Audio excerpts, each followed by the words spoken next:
White house میں امریکی اور یوکرینی صدر کی ہنگامہ خیز ملاقات، دونوں کی بات چیت جھگڑے کی صورت اختیار کر گئی۔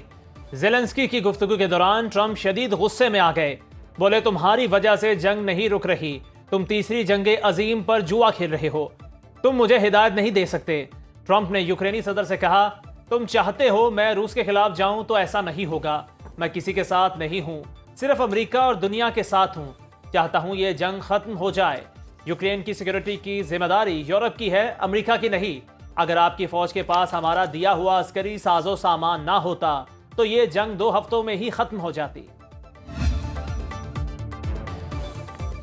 وائٹ ہاؤس میں ملاقات کے دوران ٹرمپ اور یوکرینی صدر کے درمیان تلخ کلامی اور جھگڑے کی ویڈیو وائرل ہو گئی۔ یوکرینی صدر متعدد مرتبہ امریکی صدر کی بات کا جواب دینے کی کوشش کرتے رہے، لیکن ٹرمپ نے انہیں بولنے نہیں دیا۔ ٹرمپ نے کہا اگر ہم نہ ہوتے تو تم ایک دن نہ بچتے۔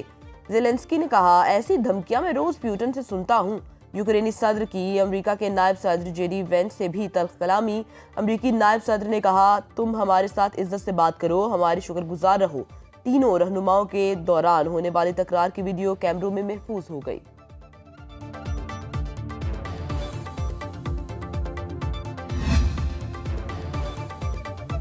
یوکرینی صدر زیلنسکی نے منفی گفتگو کی، ان کے حربے ختم ہو چکے، اب انہیں یہ خون بہانے کا سلسلہ روکنا ہوگا۔ واشنگٹن میں یوکرینی صدر سے ملاقات کے بعد ٹرمپ کی میڈیا سے گفتگو، امریکی صدر نے کہا میری خواہش صرف دنیا میں امن لانا ہے، روس یوکرین جنگ ختم ہونی چاہیے۔ اس ہفتے بھی تقریباً 2000 لوگ مارے گئے۔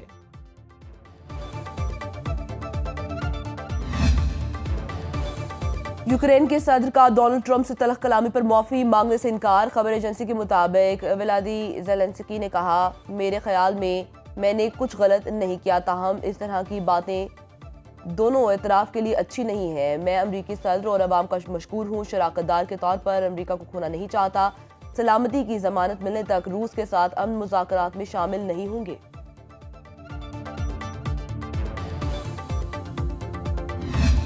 Ladies and gentlemen, as Professor Hassan Iqbal has just mentioned, that SPARCO came into being in 1961.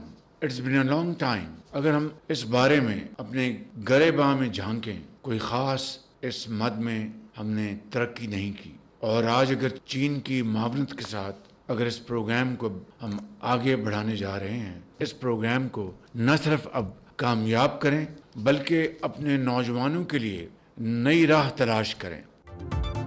Pakistan اور چین کا مشترکہ خلائی مشن، معاہدے کے تحت 2 پاکستانی خلاباز ایسٹروناٹ سینٹر آف چائنا میں تربیت حاصل کریں گے۔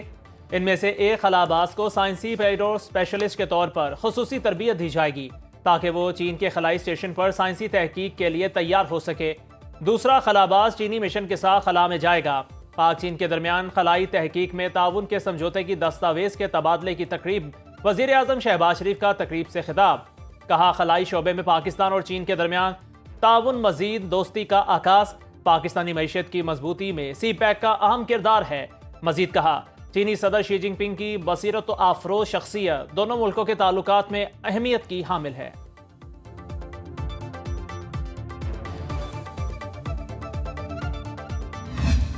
پاکستان کے کسی بھی مقام سے ماہ رمضان المبارک کا چاند نظر آنے کی کوئی شہادت موصول نہیں ہوئی۔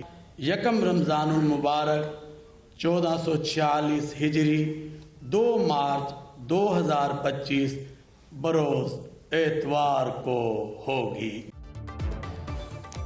پاکستان میں پہلا روزہ کل ہوگا۔ چیئرمین مرکزی رویت ہلال کمیٹی مولانا عبدالخبیر آزاد کا رمضان المبارک کا چاند نظر نہ آنے کا اعلان۔ پریس کانفرنس میں بولے ملک بھر میں رمضان کا چاند نظر آنے کی کوئی شہادت موصول نہیں ہوئی، بیشتر مقامات پر مطلع ابرآلود رہا۔ پشاور، اسلام آباد، لاہور، کراچی اور کوئٹہ سے رمضان کے چاند کی کوئی شہادت موصول نہیں ہوئی۔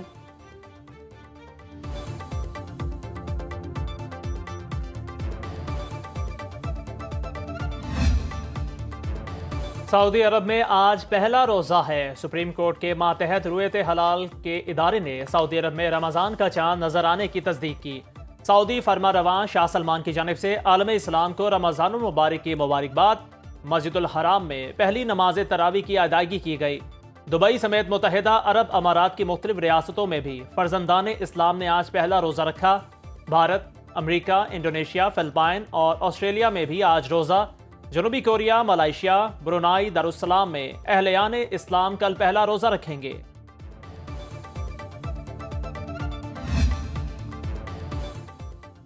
رمضان المبارک سے قبل پیٹرولیم مصنوعات کی قیمتوں میں 5 روپے تک کا ریلیف۔ پیٹرول کی قیمت میں 50 پیسے فی لیٹر کمی، نئی قیمت 255 روپے 63 پیسے ہو گئی۔ وزارت خزانہ کے مطابق ہائی سپیڈ ڈیزل کی قیمت میں 5 روپے 31 پیسے فی لیٹر کمی کی گئی، نئی قیمت 258 روپے 64 پیسے فی لیٹر۔ لائٹ سپیڈ ڈیزل کی قیمت میں 2 روپے 47 پیسے کمی، نئی قیمت 153 روپے 34 پیسے مقرر۔ مٹی کے تیل کی قیمت میں 3 روپے 53 پیسے فی لیٹر کمی، نئی قیمت 168 روپے 12 پیسے مقرر۔ نئی پیٹرولیم مصنوعات کی قیمتوں کا اطلاق ہو گیا۔ نوشہرہ میں دارالعلوم حقانیہ اکوڑہ خٹک میں دھماکہ۔ چیف سیکرٹری شہاب علی شاہ کے مطابق دھماکے میں مولانا حامد الحق سمیت 4 افراد شہید ہو گئے۔ آئی جی خیبر پختونخوا کے مطابق دارالعلوم حقانیہ اکوڑہ خٹک دھماکہ خودکش تھا۔ دھماکے کے نتیجے میں 4 افراد جاں بحق اور 20 زخمی ہوئے۔ دھماکہ نماز جمعہ کے بعد ہوا۔ محکمہ صحت نے شہر میں میڈیکل ایمرجنسی نافذ کر دی۔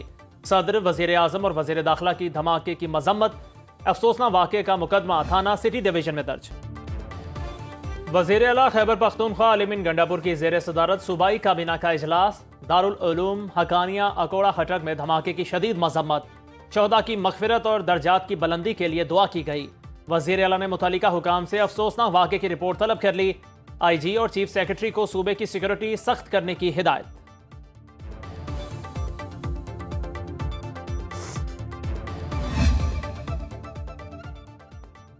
حکومت کا بیرون ممالک احتجاج کرنے والوں کو انٹرپول کے ذریعے واپس لانے کا فیصلہ۔ وزیر مملکت عقیل ملک نے کہا، بیرون ممالک احتجاج کرنے والے افراد سے متعلق حکومت نے حکمت عملی تیار کر لی، ان کے پاسپورٹ منسوخ کرنے اور واپس لانے کے لیے اقدامات کیے جا رہے ہیں۔ عقیل ملک نے کہا، جس طرح شہباز گل اور قاسم سوری مفرور ہیں، ان کے خلاف کڑی سے کڑی کارروائی ضروری ہوگی۔ ان کے پاسپورٹ بھی منسوخ ہو رہے ہیں اور انٹرپول سے بھی رابطہ کیا جا رہا ہے۔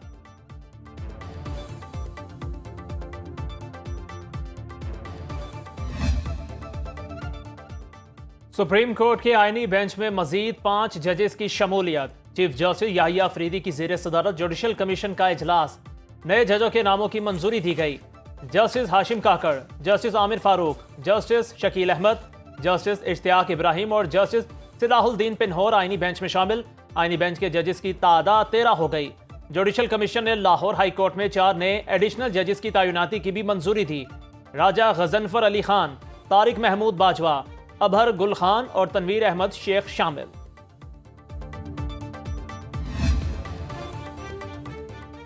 مصطفیٰ عامر قتل کیس، آئی جی سندھ اور سیکرٹری داخلہ کے پیش نہ ہونے پر قومی اسمبلی کی قائمہ کمیٹی داخلہ برہم۔ ایڈیشنل سیکرٹری داخلہ نے کہا، کمیٹی کا نوٹس دیر سے موصول ہونے کی وجہ سے آئی جی سندھ نہیں آئے۔ عبدالقادر پٹیل نے کہا، یہ کیس اگر کسی اور ملک میں ہوا ہوتا تو ساری ایجنسیاں متحرک ہوتی۔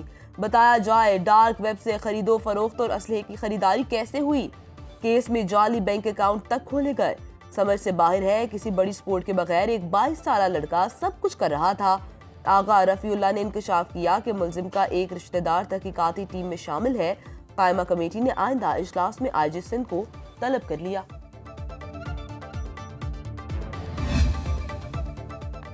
مصطفیٰ عامر قتل کیس، ملزم اربغان کے گھر سے 2 ارب سے زائد کی 2 کرپٹو کرنسی مائننگ مشینیں برآمد۔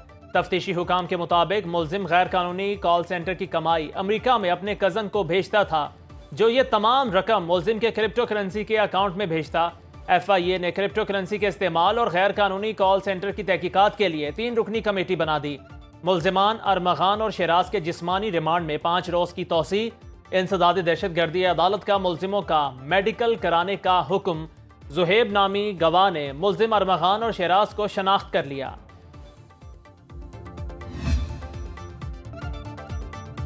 فروری میں بادلوں کی چھڑی لگ گئی، لاہور میں موسلادھار بارش۔ گجرانوالہ، ڈسکا، پنڈادن خان، پاک پتن، عارف والا، شیر گڑھ میں بادل برسے۔ نارنگ منڈی، پنڈی بھٹیاں اور حافظ آباد میں شدید ژالہ باری، سڑکوں نے سفید چادر اوڑھ لی۔ سمندری اور سیالکوٹ میں چھتیں گرنے کے واقعات میں لڑکی جاں بحق، بچوں سمیت 4 افراد زخمی۔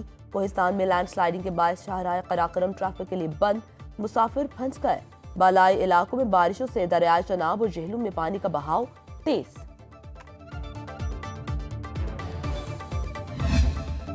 رواں ہفتے پاکستان سٹاک مارکیٹ میں تیزی رہی، 450 پوائنٹس اضافے کے بعد 100 انڈیکس 1,13,251 پوائنٹس پر بند، 2 ارب 46 کروڑ حصص کا لین دین ہوا۔ کاروباری سودے 120 ارب روپے میں طے پائے، سرمایہ کاروں نے 22 ارب روپے منافع کمایا۔ رواں ہفتے 38 لاکھ ڈالر کی غیر ملکی سرمایہ کاری کا ادخلا ہوا۔ غیر ملکی سرمایہ کاروں نے 4 کروڑ 18 لاکھ ڈالر کے حصے خریدے، 4 کروڑ 56 لاکھ ڈالر کے حصے فروخت کیے۔